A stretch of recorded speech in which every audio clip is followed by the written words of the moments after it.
this is Armstrong Williams on the right side. Armstrong. Don't curse, speak English. Armstrong. Virtuous society. Armstrong. I dare you to listen. Hey, turn it up. Hey. Armstrong. Get on the right side. Armstrong.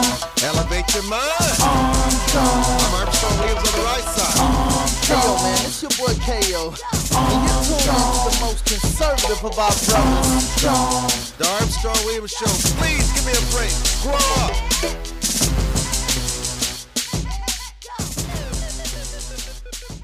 Well. Another day, another week, another hour,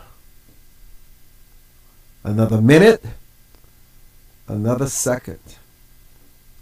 We get a chance to get it right. I was at the presidential prayer breakfast this morning, and Dr. Benjamin Solomon Carson, who's director of pediatric neurosurgery, did a fantastic job at the prayer breakfast. The president and the first lady, Gabby Douglas, Andre Bocelli, all were in attendance. The Senate, the Congress. It was just a festive affair. 3,500 people from all over the world come to the United States every year around this time for the prayer breakfast. What a wonderful occasion. I kept looking through the audience, hoping that I would see my business partner, friend, and co-host David Modell, but I knew it was too early for him. I looked at the time and it said 7 o'clock, and so I know he rarely sees. My partner didn't invite me. I said he rarely see anything at 7 a.m. in the morning, including his wife. So I knew that was a waste of time looking for him. I'm walking my dogs at that hour. And then, lo and behold, you know we keep our gadgets on us. Lo and behold, I got a text from him. He was actually asking about the show today. And I said to myself in the midst of prayer, is this a sign, oh Lord, that he's coming back today? And then I responded and I said, oh, yes, he is. What a blessing to have Brother Modell join us for today's broadcast. Brother Modell, how are you? It's good to be back on the ranch with you, my friend. On the ranch. We're going to talk about the Ravens and the Super Bowl and what it meant to you and your father's legacy, that the fact that Poppy did not make the Hall of Fame, but he sure had something else to smile about. Let me welcome, we have a very special guest today. You know, I love shows that help me get into political correctness, and I'm not sure this will do the trick, but I'm going to sure try. It's a new book, High Schools, Race and America's Future. I thought it was the race for excellence, the race for life, but it's actually pigmentation, morality, diversity, and community, what students can teach us about. Lawrence Blum, forward by Gloria Latson Billings. He joins us. He tells us that we humans, regardless of our nationality or political stripe, have difficulty getting along peacefully with those we consider different. That's a shock to me. I didn't know that. I've already learned something. He said, think Democrats and Republicans, Pakistan and India, Jews and Muslims for starters. Well, we don't have to go through all that. So let me just welcome Mr. Bloom to our show of non-political correctness. Lawrence, welcome to the broadcast, and thank you for writing the book. Glad to be here. Thank you for having me on. Did I make you nervous? Well, I don't actually say that those groups don't get along with each other. I just said they are not good at talking about race with each other. Does race still exist? Yeah. David, I assume you agree. Well, it depends on what you mean by race. Race as a kind of biological category was always a faulty idea, so in a sense it never exactly existed, but race as a social and historical category that, you know, affects people's chances in life, that still exists, I would say. You know, I was very interested in your story about Marissa. I thought that was a very interesting story because she was taking a class because of your son Ben, who was teaching at the high school at the time, encouraged her to. Let's start the interview out with this. Tell us about that. Was very insightful to me. So just let me clarify that the book is about a course on race and racism that I taught at my local high school. And the high school is a very mixed high school ethnically and racially, and my own class was very mixed. I sort of arrange with the school to make sure that the class was mixed, because that's part of what I wanted to, to achieve in the class, is to have students from different backgrounds talking to each other, learning from each other, maybe hearing points of view they wouldn't have heard before. So your point about Marissa, this is on the first day of class, I think, and Marissa is a student who has a black parent and a white parent, and she let people know that. I mean, many students with that background wouldn't necessarily put that piece of information out there right away, but she did do that. And let me just say that the course was taught before Obama, so it was a kind of a different world for people from mixed backgrounds. But when Marissa was asked to give a stereotype of a group that she belonged to, that a stereotype that she didn't like, that was the class exercise. I assumed that every student in the class would have something to contribute, and I was trying to break the ice by having something that they could all speak to. So Marissa said, white people, there's a stereotype of white people as smelling like wet dogs. And I thought this was interesting partly because she would feature the white part of herself when she came up with this stereotype. And so, I thought that was an interesting way for her to introduce herself to the class. D. Modell? I find that just shocking. Wow. Stunning. No, I became more aware. I'm, pretty lily white Irish guy, so I didn't have a lot of I didn't have a lot of discrimination toward me in my life. But my father was Jewish, and I once was presented with someone saying to me, "What have you been doing, hanging around a bunch of Yids lately?" And I was so stunned by the question that I flummoxed my way through, but managed to get enough wherewithal to say, well, yeah, actually, I was at my father's office not too long ago, which made that person kind of flee. And it really underscored to me that, yeah, we're not in a post-racial world. We are fully involved in a racial world. I think especially here in this country, because we are such a mixing pot of so many different races and cultures and religions. I think it becomes a little bit more forefront issue that we still should talk about. Larry, I agree with you. I'm curious. It would seem as though that would be far less of an issue with high school kids today, because they have grown up not only in a new world, but they've ushered in a new world in terms of relationships with people of all walks of life, and they've elevated the thinking and the maturity of their parents in the process, and grandparents. Well, I think that's a good point, but it's also kind of a mixed bag. I mean, I think that the students are sometimes channeling prejudices that they're getting at home. I think that younger people are, like your question suggests, in a way, younger people are more accustomed to people of different races and ethnicities, so they're a little bit less anxious around that kind of difference.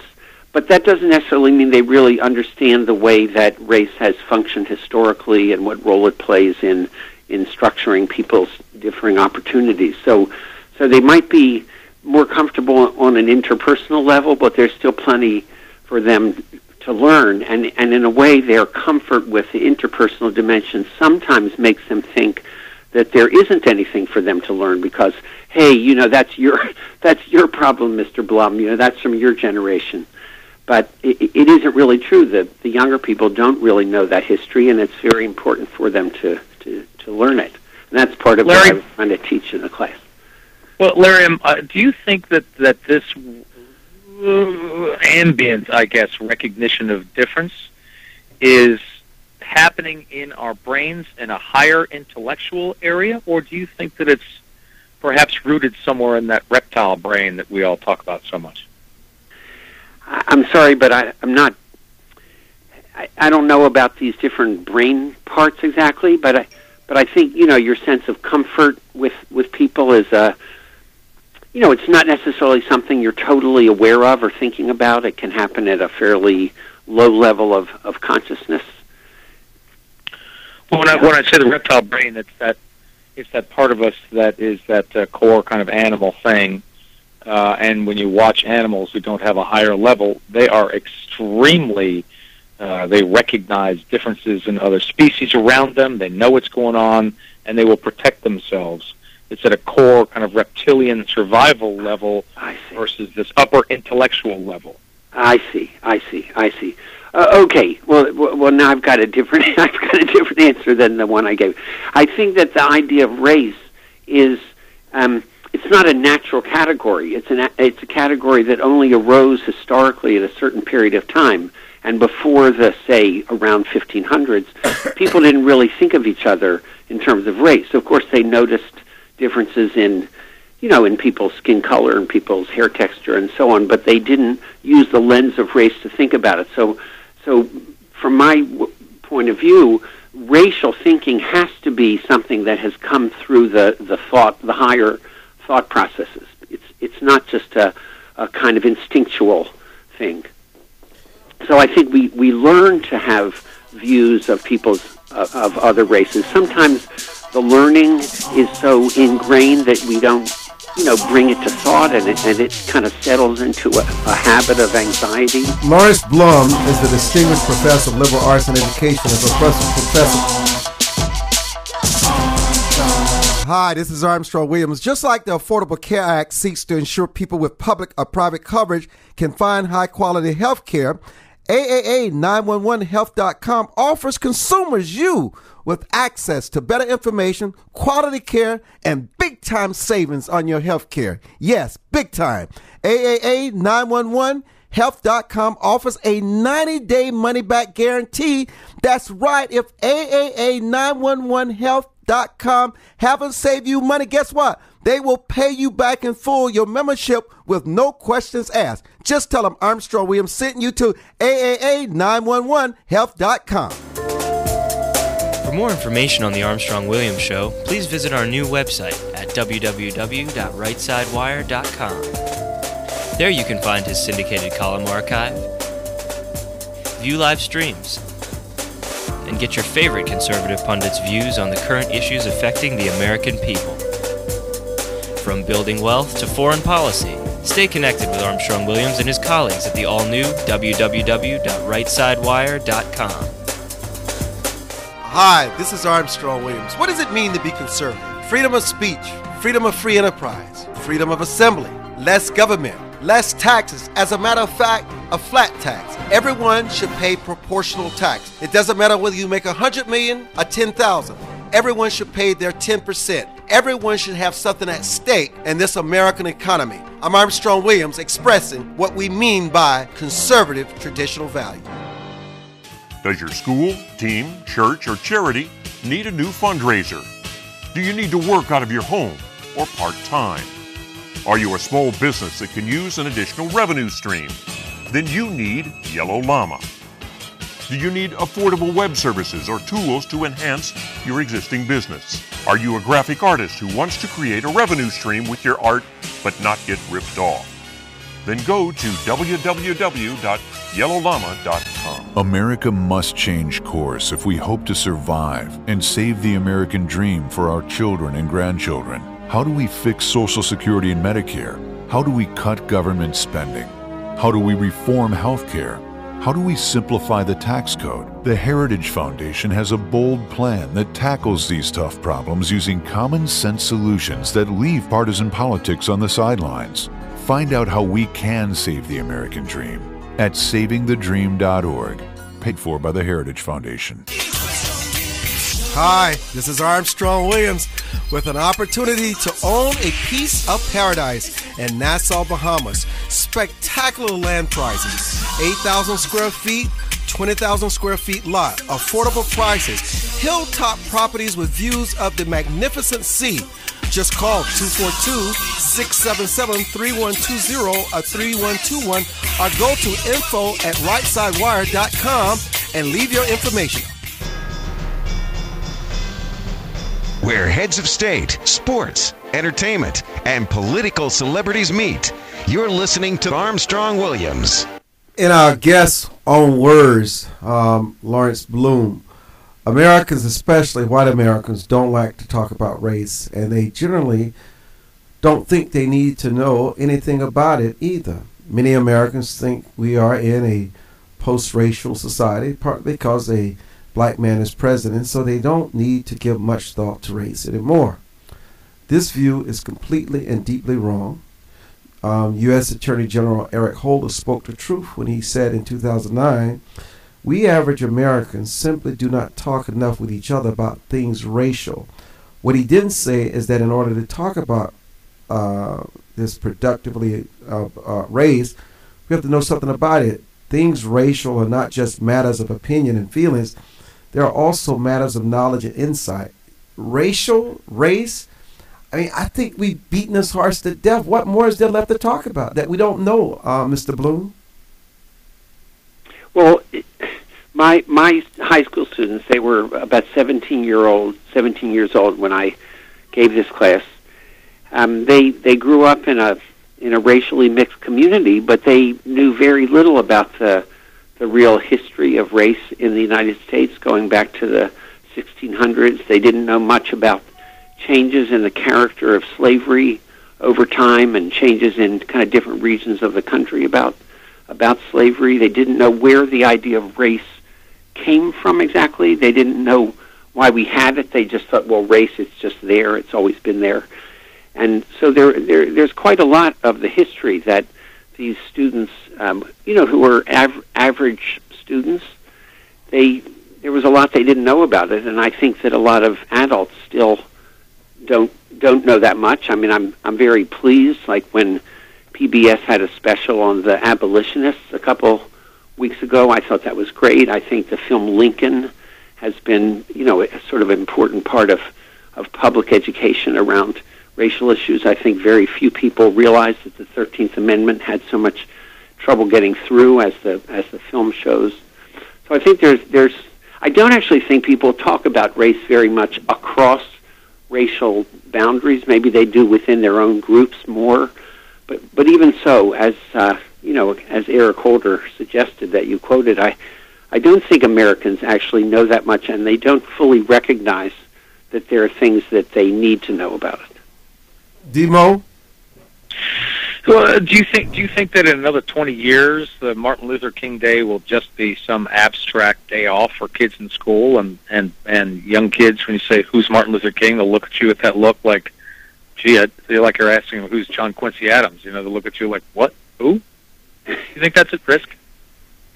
Well, I mean, don't you think it's probably already happening to some degree? Any national holiday, people don't always recognize or sort of fully embrace exactly what that holiday is supposed to be about. And we are a long way from the civil rights movement and King's particular contribution. I mean, it's terrific to have that holiday, and it gives schools a sort of opportunity to use that as a teachable moment.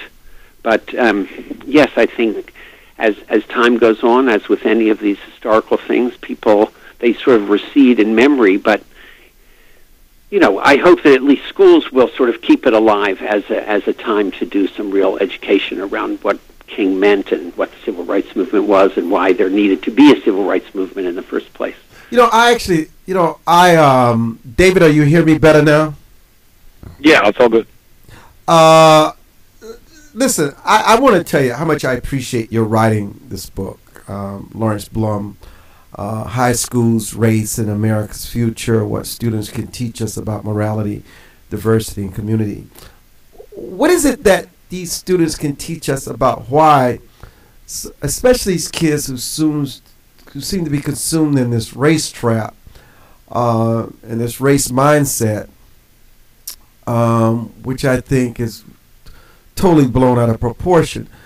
What about teaching these kids about how to be successful, how to overcome the academic challenges that they have, how to build not only successful careers where you feel that you should be working for someone, that you become the entrepreneurs and the engines of economic change for the future, and talk about the importance of you get a better chance in life when you have kids in marriage, and certainly not out of wedlock, and how it's better to date and love and eventually marry someone that you love based on a future, not based on some looks and some false image that is portrayed on TV. How do we teach these kids to have real self-esteem so they find something good to feel about themselves, so they don't feel empty and depressed and wanting to commit suicide, as so many young people could do and try to do these days. I mean, because to me, those are the real conversations that set people apart, and what bind them together are their values, their successes, the kind of virtues that they have that eventually not only hold them together, but holds a society together.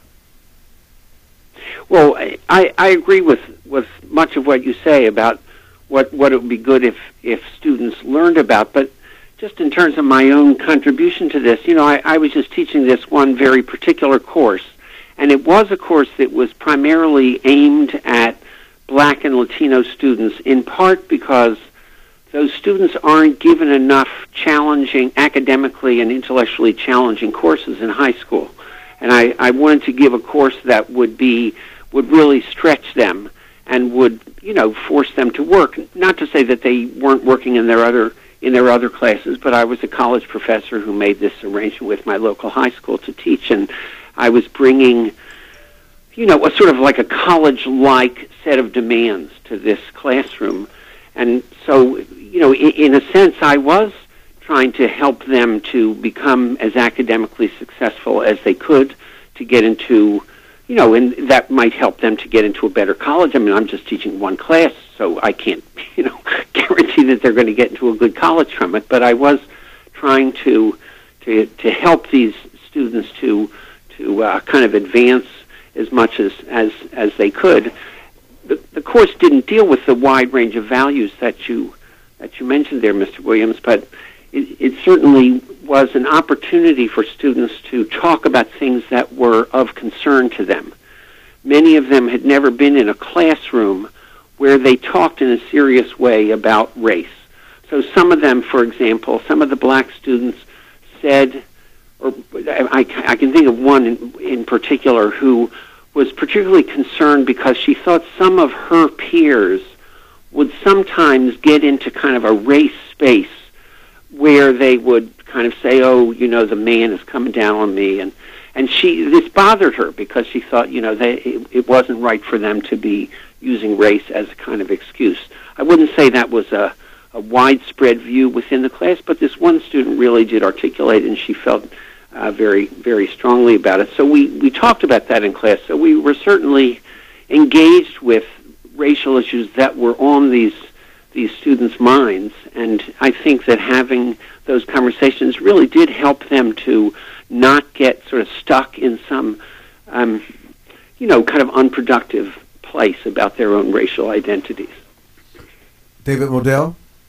Well, I'm interested because why did you want to teach this class to teenagers in high school versus the kids, because they are kids, that you were teaching in college? I'm intrigued by why you stepped to that group, and I'm intrigued with your observations on differences on how they perceived, thought, reacted, etc. Yeah, that's a great question. So I had been starting to work in the education program at my University of Massachusetts at Boston, and so I was teaching people who were going to become high school teachers, but I had never had any experience myself at the high school level, and it was starting to feel a little bit dissonant to me. It's sort of like I was kind of inauthentic.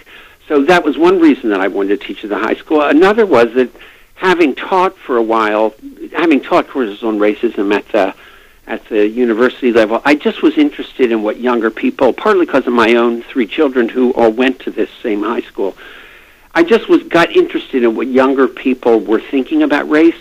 And there was a certain difference between the high school students and the college students. The high school students were much less inhibited, you might say. That's putting it negatively. I mean, you could say that the high school students were sort of more mature and they didn't just say anything that came into their mind. But the high school students were much less censored, let's put it that way. They were more likely to put their stuff out there. I report in the book how when I came in the first day of class, one of the Black students said, "Oh, I thought you'd be a black guy, Mr. Blum." And this is something that a college student would never say, something that seemed to pose a challenge to the authority of the teacher.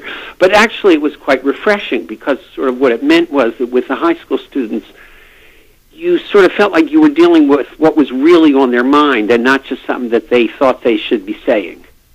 they were much less inhibited in that way. So I think it was really productive, and I'm kind of hoping that people who read the book, when they see how interesting these high school students were, what incredibly interesting stuff they come up with, it would encourage other people to teach courses like this, and encourage maybe other professors to try to make an arrangement with their local schools to do this kind of course or do something like it.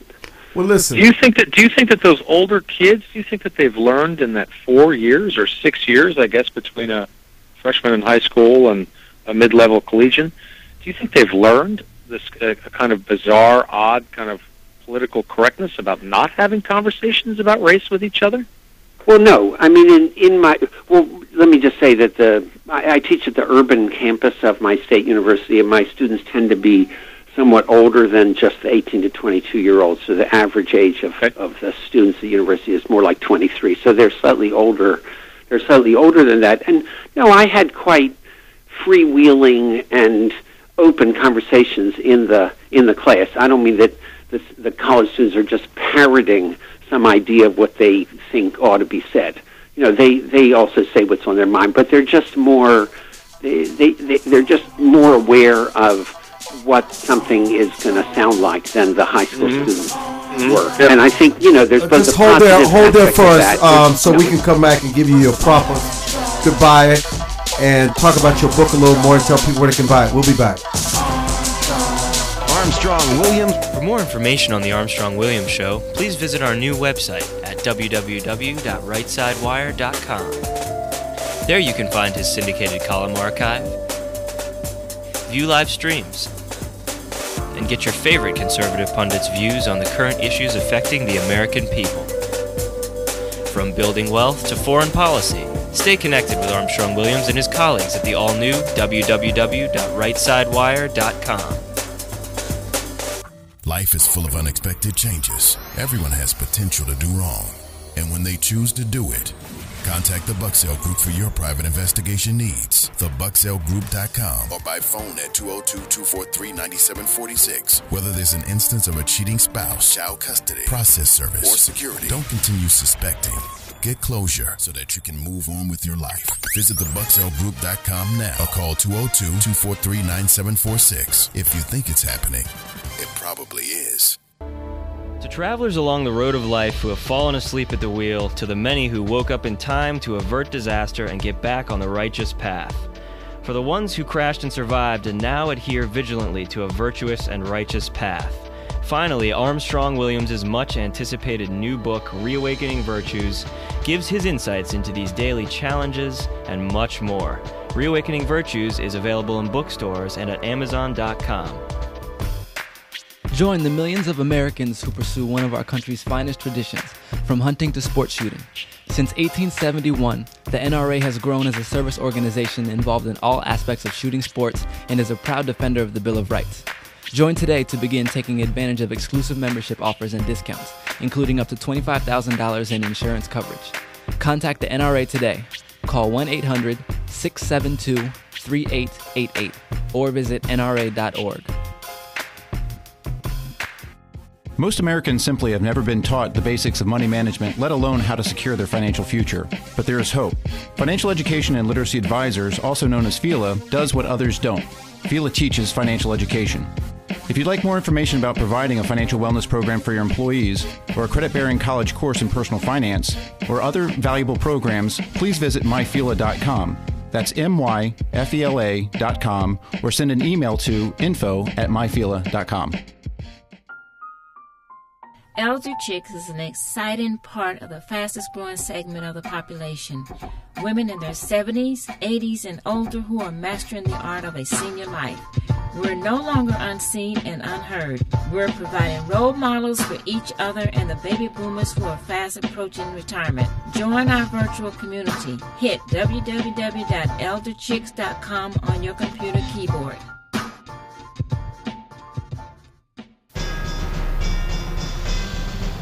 Where heads of state, sports, entertainment, and political celebrities meet. You're listening to Armstrong Williams. And welcome back to the Armstrong Williams Show. Thank you so much for joining us. High schools, race, and America's future. That is our topic day with our very distinguished author and Professor Lawrence Blum, and we're also joined by our very capable and knowledgeable co-host, David Modell. I know he finds it shocking that I speak so highly of him, but I actually think that he's one of the best minds that I did. You know, I want to bring something up before we let you go, and I just want you to sort of respond to it. It's sort of a different take, and we no longer learn through subject and verb, but rather through a verbal, sort of a hybrid of images and slogans designed to spare us the rigors of closely examining issues and people and thought for ourselves. We have this preoccupation with television imagery. I mean, it has helped make this generation curiously artificial and particularly susceptible to the counterfeit. And it has also made them sort of susceptible to a new kind of intellectual deficiency, which is that television images have become remarkably successful at distilling complex issues into the broadest and most sort of knee-jerk dimensions. And so this is particularly true of political programming, which has perfected the rapid-fire style of discourse that leaves little time for thoughtful analysis. And so my point is that when you're constantly bombarded with images that reduce complex issues of race and racial into the most easily identifiable symbols, they condition us to make immediate visual connections. I mean, Republicans are evil, Democrats are good, blacks are on welfare, blacks commit crime, whites are prosperous. And then, so television isn't reality, it's reality personified. And so black, white, Hispanic, Republican, Democrat, they're all distilled into the most easily digestible image. And so in a public, Dr. Blum, that has grown up learning more through images than words, just swallows it whole and then spits it back at one another in a passive form of intolerance and condemnation, the sort that leads us to visually sum people up without ever really bothering to listen to what they might actually have to say. Well, I mean, first of all, I think the rise of the internet, in a way, makes what you're saying almost worse, because it means that people tend to go to sites that confirm the images that they already have, and they're not being exposed as much to different points of view. But in a way, that just shows you what the challenge that schooling has to face. We have to look at schools to help students to be aware that they're being subjected to all these very simplistic images, and it's a kind of media literacy that it can be taught in high school. I mean, there was a tiny bit of that in my class where students would report certain images that they learned on television, and we, sort of subjected them to some kind of criticism. So I don't think, we're not going to shut down all the televisions and make students not watch television or not go on the internet, because that's just with us. But at least we can teach them to be critical of what they're getting from those different media, and schools have to be able to do that. David, are you dying over there? Well, I do think that I'm concerned. No, I'm talking about this noise that keeps emanating from your phone. No, I don't hear any noise. Yeah, go ahead. I heard it too. Well, I'm sure Leon hears it. I only hear your noise, Armstrong. Lawrence, I'm sure you hear it, right? Yeah, I heard the noise as well. I didn't think it was. Do I sound all right now? No, I thought you were dying. I was worried. I'm sitting still. I'm sitting in one place. I'm learning, and I. Go ahead. You were asking a question. I'm concerned as we move along. I love technology. I'm 51. I think all this stuff is cool, but I find it very hard to think that kids are being taught or encouraged or influenced to try to frame thoughts in 144 characters, which is a tweet. And I just, it's almost like we are giving kids, younger people, an excuse to not think versus being challenged by philosophers to think. I think, therefore I think. That is the difference. Dogs don't think. Deer don't think. Birds don't think. We think. And if we think about these things, then we get to apply this incredible cranial power we have. And yet it's 144 characters. Larry, how do you deal with that with both high school kids and college age kids? It's a tough one. I mean, one of the things that's making it harder is the rise of the kind of testing, the standardized testing as a unit of how we tell whether students have progressed or not. And I think that has pushed a little bit to the sidelines these ability to think in a critical way and to mull something over and to think deeply. I mean, those skills which should be taught in school, they're not getting rewarded as much because there's this constant emphasis on reporting the test scores. So I think that's one piece of it. Schools could be doing more of that. They used to do more of it, and that started to sort of weaken just at a time when we need it even more because Twitter's like taking over.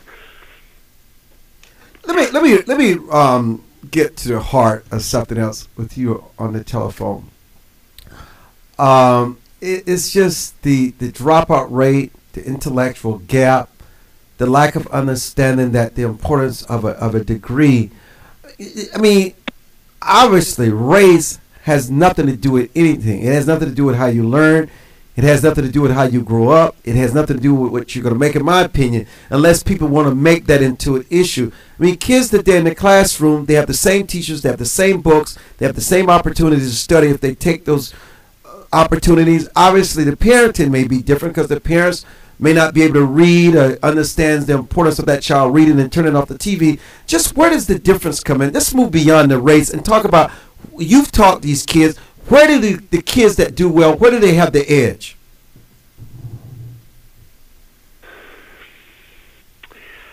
It's just very hard to generalize.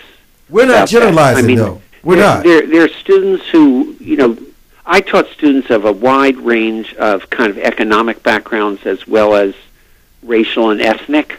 So, some people say that they see immigrant kids as sometimes being more dedicated because their parents went to a lot of trouble to get here and they push their kids. And so, that happens sometimes, though you wouldn't want to overstate both the advantage of the immigrant and the alleged deficiency of the native populations. But, there's some kids from sort of uneducated backgrounds who nevertheless manage to do well, and there are kids from privileged backgrounds who don't do as well. Now, as we know, in general, though, the higher your income, the higher income your background is, the better you do in school, and that those gaps are growing. And as I mentioned, I mean, one of the reasons they're growing is a difference between different schools. I mean, so the school that I taught in is different in that all the different backgrounds are in one school. So it wasn't a high poverty school, but it wasn't a low poverty. It wasn't a wealthy school, but it wasn't a totally high poverty school either. It was kind of in between. So I saw a mix, and so what you suggested, Mr. Williams, of you've got all these kids in front of you, and you just have to help them. Now, some of my students did have stressful home situations, and that sometimes did make it harder for them to focus, and sometimes their attendance wasn't as good, and so I often had to kind of reach out to them, call them at home, make them come see me, and push them. And I think teachers have to be sensitive to those differences in their students and try to, tailor your instruction to the particular student and sort of show that you really care about every student and that you don't expect the kids who are from lower income backgrounds to do worse. You don't want to give that message that you expect that, and you shouldn't expect it. But there are a lot of things that affect how kids do at school. These aspects of your background do matter, and you have to take them into account if you're working in schools today. How can someone get a copy of your book? So the book, you can get it. I mean, basically, you can get it online. You can get it from Amazon. You can get it from the publisher, which is called Harvard Education Press.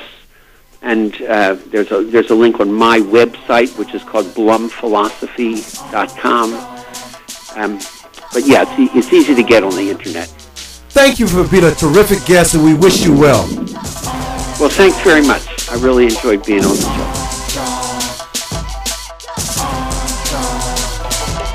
Hi, this is Armstrong Williams. Just like the Affordable Care Act seeks to ensure people with public or private coverage can find high-quality health care, AAA911health.com offers consumers you with access to better information, quality care, and big-time savings on your health care. Yes, big time. AAA911health.com offers a 90-day money-back guarantee. That's right. If AAA911health.com haven't saved you money, guess what? They will pay you back in full your membership with no questions asked. Just tell them Armstrong Williams sent you to AAA911health.com. For more information on the Armstrong Williams Show, please visit our new website at www.rightsidewire.com. There you can find his syndicated column archive, view live streams, and get your favorite conservative pundits' views on the current issues affecting the American people. From building wealth to foreign policy, stay connected with Armstrong Williams and his colleagues at the all-new www.rightsidewire.com. Does your school, team, church, or charity need a new fundraiser? Do you need to work out of your home or part-time? Are you a small business that can use an additional revenue stream? Then you need Yellow Llama. Do you need affordable web services or tools to enhance your existing business? Are you a graphic artist who wants to create a revenue stream with your art but not get ripped off? Then go to www.yellowllama.com. Anderson Brothers Bank, a family-owned and operated establishment that blends traditional personal service, local market awareness, and advanced technology to meet the financial needs of its customers. Visit abbank.com or call 843-464-6271 to see how they can assist you with your banking needs. Anderson Brothers Bank, celebrating 75 years of community banking, the way it should be. Stability right in your backyard since 1933.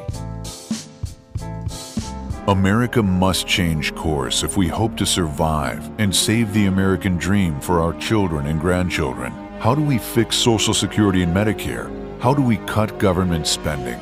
How do we reform health care?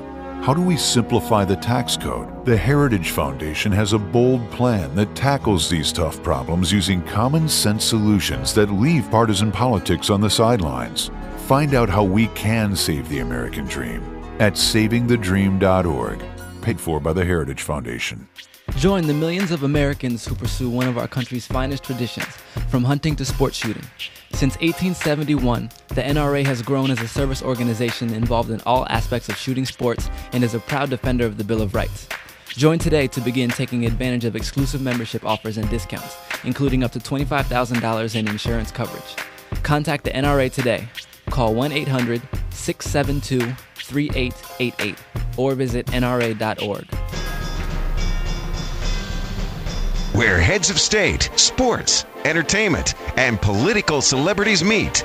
You're listening to Armstrong Williams. Now, David Modell, I'm about to interview you. How about that? How about that?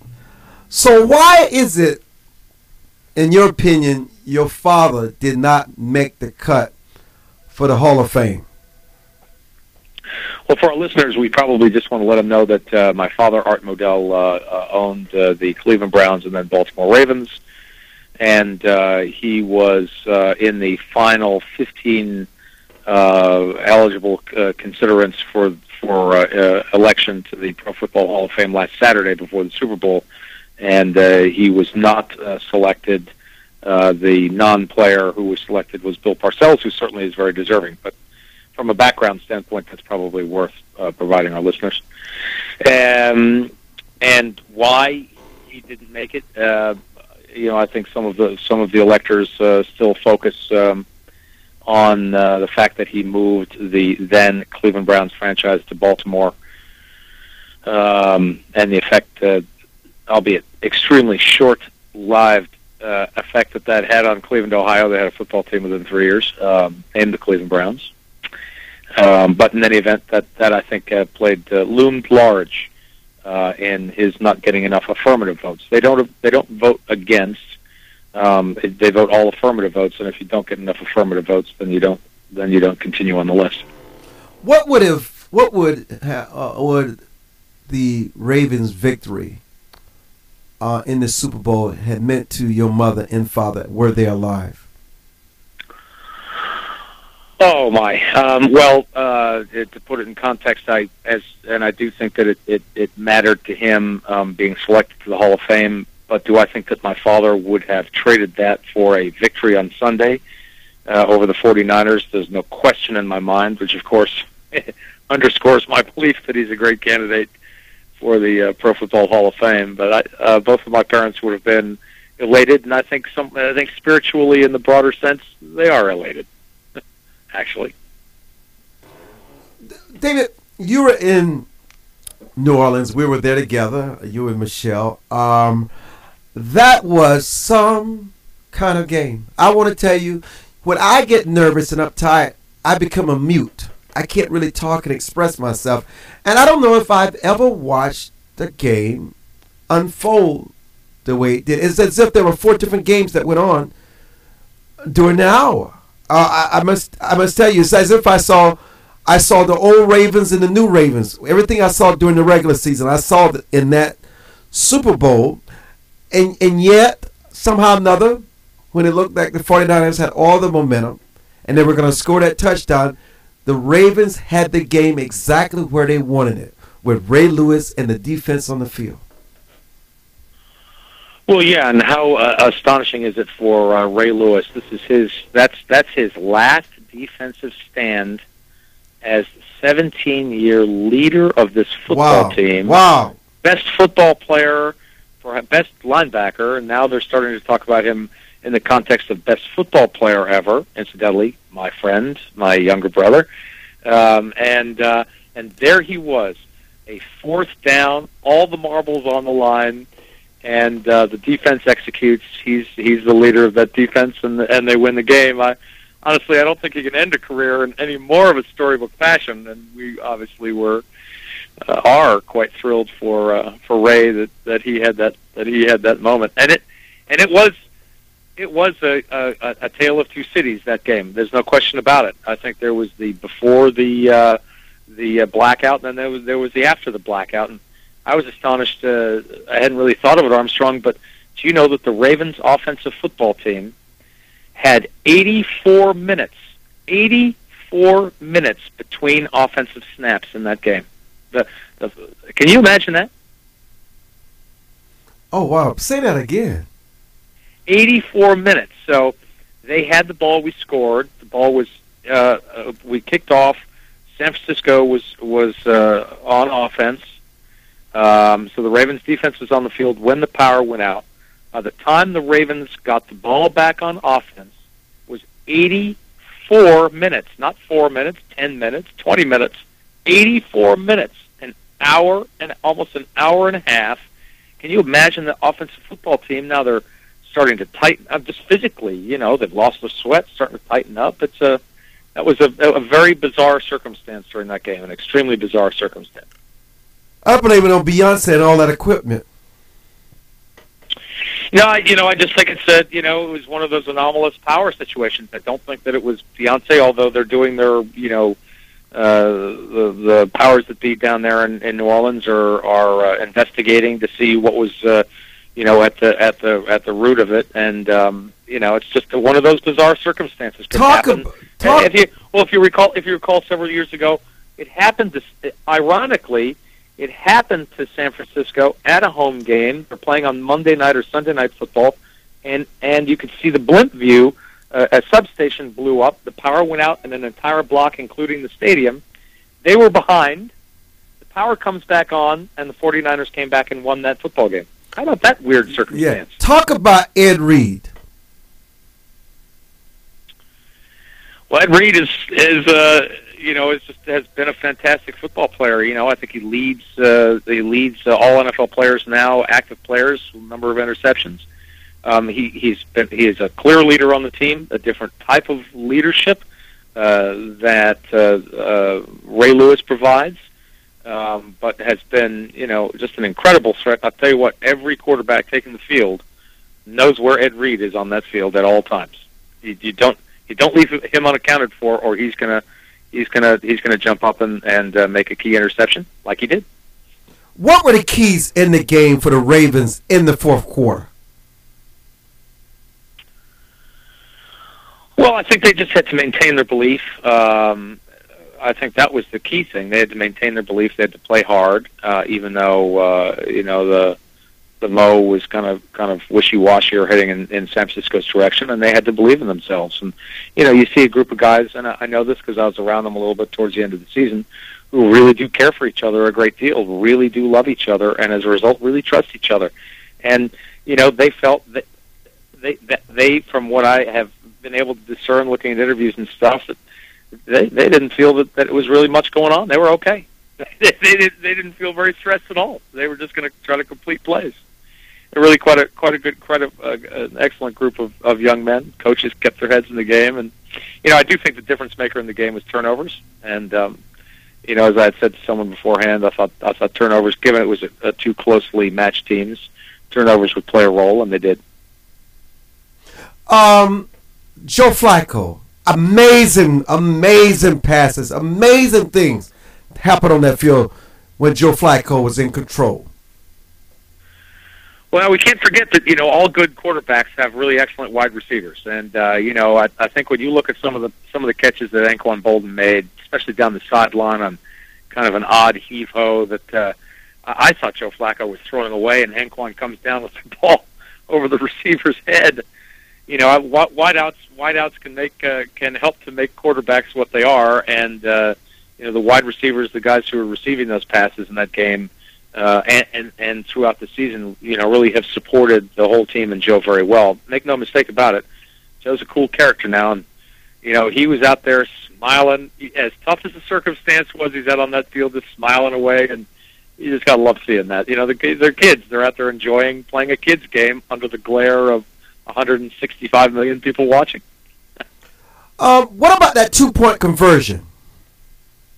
Yeah, what about it? That was a turning point. They shouldn't have gone. Had they not gone for 2, it would have been a different game.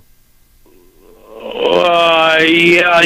I certainly at that point understand going for 2. I think that's the right call at that point. Again, it's down to execution. The guys. I'm sure San Francisco, practices that exact situation over and over and over again. And they've got to execute, and our defense had to execute as well, and the Ravens defense did, and I'm not sure that was the final turning point in that game, because it came down to the wire. As you recall, you were right there, and I get the same way. When the circumstance starts to brew a little bit, I get a little quieter. I was just sitting there in my chair, I'm watching this, I'm thinking, oh mercy. And talk about the fact, David. Yep. Talk about 2 brothers on opposing sides. It's history. There's the weird historical confluences in this game. So you've got two brothers. Never happened before. May never happen again unless they compete against each other in the Super Bowl next year. You had Jonathan Ogden, who was the first ever pick of the Baltimore Ravens, elected to the Pro Football Hall of Fame, representing his team in the coin toss as a Hall of Famer. And you had the other guy chosen in that same first round, Ray Lewis. They were chosen in the same first round, top of the round, the bottom of the round. You have the other guy chosen in the first round who's a captain of the football team calling the coin toss that he's presiding over. The history, and forgetting that, my father, Art Modell, was a considerate for the Hall of Fame on Saturday. the guy who picked both of those guys. And now his name is on the chest of the team that's in the game the next time. Kind of weird historical, confluences occurring in that football game. Weird. Were you relieved that they pulled it out? Of course you were. Well, relieved isn't the word. Elated is the right word. I was elated. I was just thrilled. It was great. I'm a Raven through and through. It's not tattooed on my outside of my body. It's tattooed on the inside of my body.